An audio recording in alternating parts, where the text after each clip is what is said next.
the lesson this morning, the Hebrew lessons from Genesis chapter 28, verses 10 through 19. This is Jacob's dream at Bethel. Jacob left Beersheba and set out for Haran. He reached a certain place and spent the night there. When the sun had set, he took one of the stones at that place and put it near his head. Then he lay down there. He dreamed and saw a raised staircase, its foundation on earth and its top touching the sky, and God's messengers were ascending and descending on it. Suddenly the Lord was standing on it and saying, I am the Lord, the God of your father Abraham, and the God of Isaac. I will give you and your descendants the land on which you are lying. Your descendants will become like the dust of the earth, and you will spread out to the west, east, north, and south. Every family of earth will be blessed because of you and your descendants. I am with you now. I will protect you everywhere you go, and I will bring you back to this land. I will not leave you until I have done everything that I have promised you. When Jacob woke from his sleep, he thought to himself, the Lord is definitely in this place, but I didn't know it. He was terrified and thought, this sacred place is awesome. It's none other than God's house and the entrance to heaven. After Jacob got up early in the morning, he took the stone that he had put near his head, set it up as a sacred pillar, and poured oil on the top of it. He named that sacred place Bethel. I've been watching a series on Fox, actually I watch it on Hulu, called Cosmos with Neil deGrasse Tyson.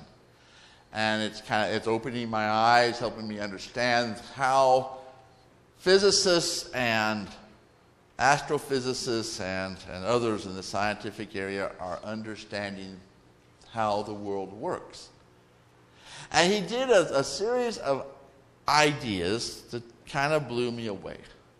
I've been blown away by this before, but it became very real. You know, back in the 1500s and before, the Earth was at the center of the world, the universe.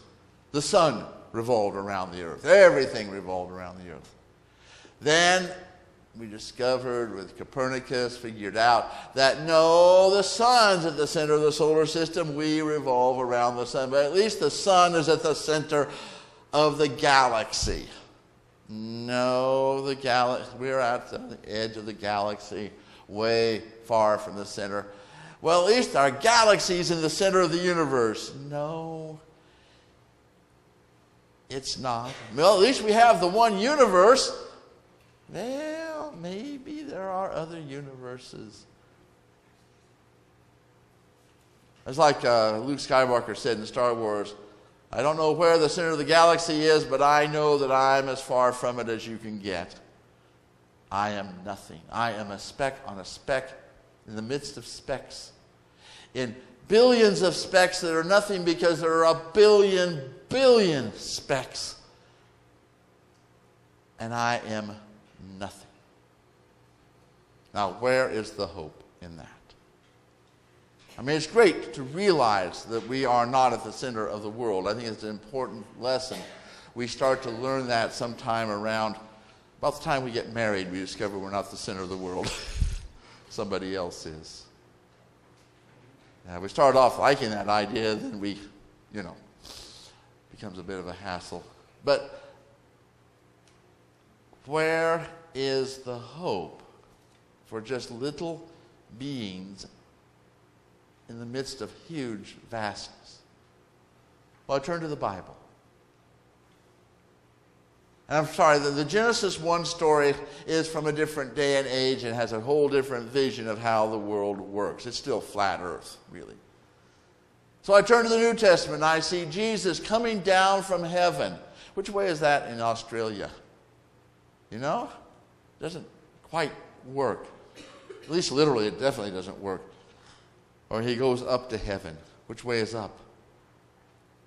So I turned in my mind, I woke up the other day and realized that the people we need to look at and their way of doing faith are the Jews, our cousins. And every year they get together for the Seder meal, for Passover, and they tell a story. Actually, the children ask some questions, and the adults tell the story. They say, my father was a wandering Aramean who went down to Egypt and became a great people and was enslaved. Then God heard our cries and with a mighty hand brought us out of Egypt and into the promised land. There is the center of faith. It's not about how big the universe is or how big God is. It's that God comes to us when we are slaves, and God brings us to freedom. Everything that went before in Scripture is prologue to this. Everything after is commentary and consequence and a retelling until we reach the ultimate freedom when we discover that in Jesus Christ and Him crucified, we are free of death. Freedom. So I'm doing a series of sermons. I may go as much as 15 weeks. I've kind of plotted this out. And we're going to call it the Chronicles of Freedom. We're going to start with Esau and Jacob, twins. But since they lived in a society that still thinks that being the firstborn is most important, they paid attention when they were born. Esau came out and he was ruddy complected and hairy, and then Jacob came out and he had grabbed the heel of Esau. The word Jacob sounds a lot like Yaakov, which means to grasp or take. See, the name Esau means red. You have red and take. They grew up. Father Isaac was partial to Esau because Esau was the hunter, he was the man's man. He went out and got game, and Isaac enjoyed eating that food. Rebekah, the mother, was partial to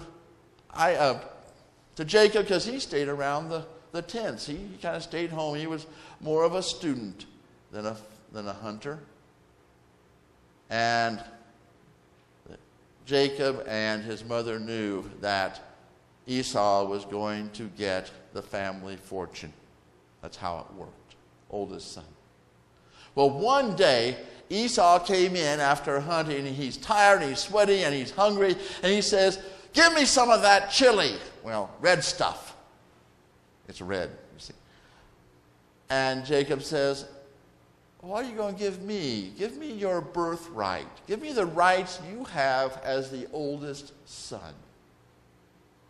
And Esau is just so famished and so full of desire. He says, "Give it to me. I'll give you whatever." And he eats it, and he goes away, and it doesn't matter at all to him, his birthright. Then later, old Isaac is on his deathbed.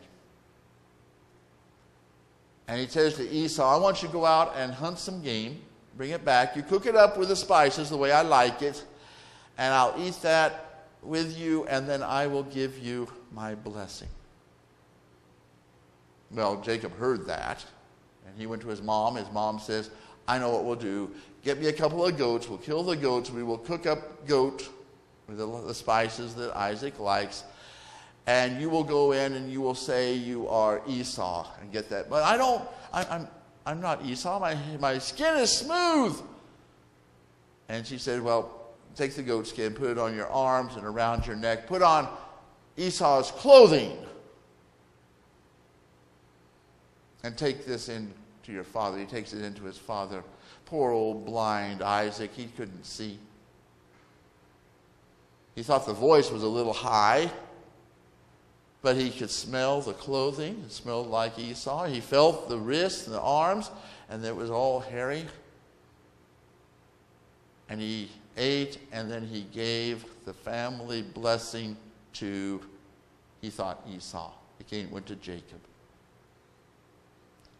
This was a blessing that he would continue to be walking with God, that everything the family had and did in the future would continue this relationship, and that now Jacob's life would be blessed. Esau comes in. What about me? That was my blessing. You took my blessing. You grabbed my heel. You grabbed my birthright. You've grabbed my blessing. I'm going to kill that brother of mine. And now you know why Jacob is leaving home. He's going to Haran. Got to go as far as Bethel there. And Haran's a good ways away, about, 400 more miles. But he lays down to sleep, and this dream happens.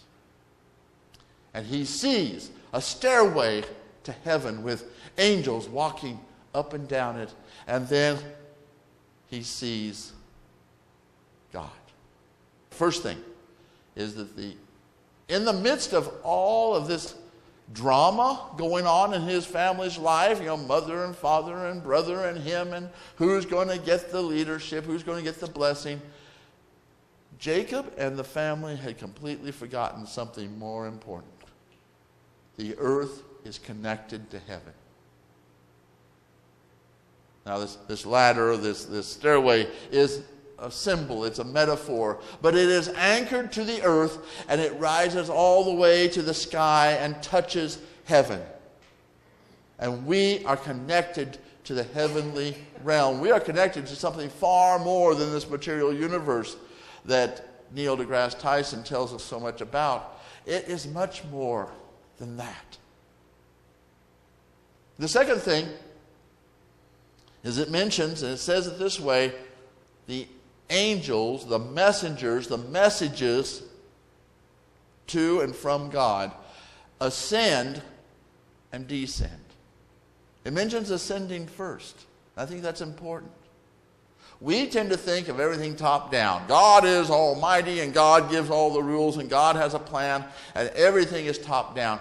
But what Jacob saw was that the messages started here and went up. And God responds with messages down. It's an internet. It's all connected. And God is in the midst of it all, responding to our needs and our visions. Remember when God went to Moses in the burning bush, it was because he heard the cries of his people in Egypt. The cries came first. It's important to cry. It's important to pray.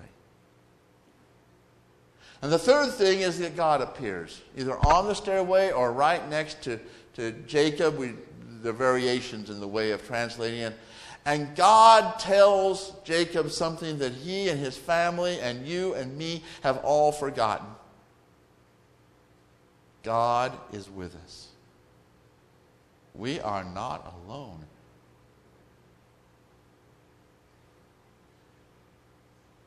It's so easy in the hurly-burly rush of life, all the things you have to do with the kids and all the things you have to do with others in your life and all the stuff going on in the community and work and all those things, to forget that we are not alone.